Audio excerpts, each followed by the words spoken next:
कभी सोचा है कि कोई ऐसी जगह हो सकती है जहां दिन में तो मेले जैसा माहौल हो और रात होते ही वही जगह एक बिल्कुल अलग डरावनी दुनिया बन जाती हो? आज हम ऐसी ही एक कहानी में उतरने वाले हैं, भारत के सबसे कुख्यात हॉन्टेड स्पॉट्स में से एक डुमास बीच की कहानी। तो चलिए सीधा इस कहानी के दिल में चलते हैं। शुरुआत एक ऐसी चेतावनी से करते हैं जो न जाने कब से चली आ रही है, एक ऐसी बात जो आगे होने वाली हर घटना की नींव रखती है। तो कहानी शुरू होती है कॉलेज के 5 दोस्तों से, मयूर, कुशल, नील, रिया और आरफ। ये लोग ना एक ऐसी ट्रिप प्लान कर रहे थे जो नॉर्मल घूमने फिरने जैसी ना हो, कुछ अलग, कुछ थ्रिलिंग। और इसी एडवेंचर की तलाश में मयूर एक जगह का नाम लेता है, एक ऐसी जगह जहां उसका बचपन बीता था। लेकिन ये कोई आम बीच नहीं था, बिल्कुल नहीं। ये अपनी खूबसूरती के लिए कम और इसके बारे में सुनाई जाने वाली डरावनी कहानियों के लिए ज्यादा जाना जाता था। और जैसे ही उन सब ने बीच पर कदम रखा ना, उन्हें एक अजीब सी फीलिंग आई। मतलब दिन का उजाला था, सब कुछ नॉर्मल लग रहा था, पर फिर भी हवा में कुछ तो था। ऐसा लग रहा था जैसे वो जगह कह रही हो कि उसका एक काला सच भी है। देखिए इस जगह का कॉन्ट्रास्ट कितना अजीब है ना?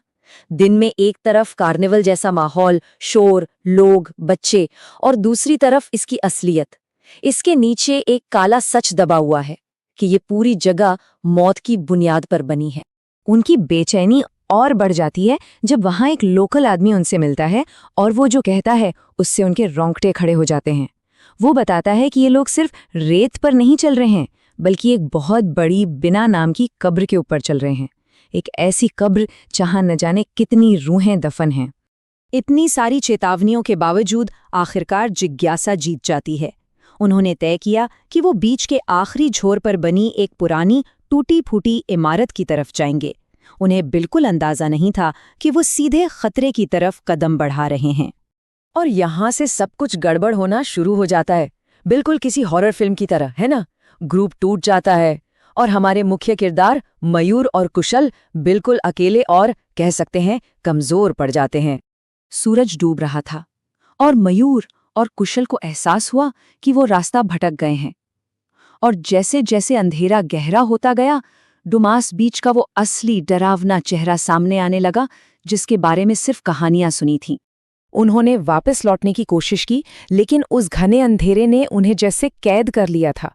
ऐसा लग रहा था कि वो गोल गोल घूम रहे हैं, जैसे वो बीच, वो समंदर का किनारा उन्हें पकड़कर रखना चाहता हो, जाने ही नहीं देना चाहता हो। और फिर असल दहशत शुरू होती है। उस गहरे सन्नाटे को चीरती हुई एक आवाज आती है, एक धीमी सी अजीब सी आवाज जो उनमें से एक का नाम पुकारती है। सोचिए उस खाली बीच पर ये आवाज कैसे गूंजी होगी। पर डर का लेवल तब बढ़ता है जब वो आवाज बदल जाती है और अब बिल्कुल मयूर की दादी जैसी लगने लगती है। वो दादी जो सालों पहले कहीं लापता हो गई थीं। अब ये डर सिर्फ डर नहीं रहा, ये पर्सनल हो गया था।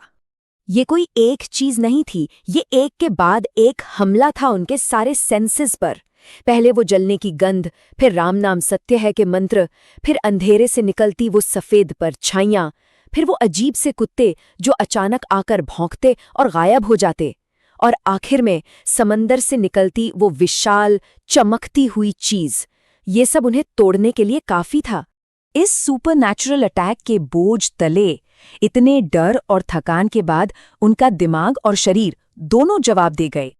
चलिए अब देखते हैं इस डरावनी रात के बाद आखिर हुआ क्या। इस अनुभव ने उनकी जिंदगी पर कैसा असर छोड़ा। उन्हें बचा तो लिया गया, पर वो बुरा सपना वहां खत्म नहीं हुआ। वो डर, वो दहशत उनके साथ उनके घर तक आ गई और उनके दिमाग में हमेशा के लिए बस गई। मयूर और कुशल की एक कहानी डुमास बीच की उस पुरानी डरावनी लेजेंड में एक नया और भी ज्यादा कंपा देने वाला चैप्टर जोड़ती है। और ये हमें याद दिलाती है कि कभी-कभी सबसे गहरे और डरावने राज कहीं दूर नहीं, हमारे कदमों के ठीक नीचे ही दफन होते हैं।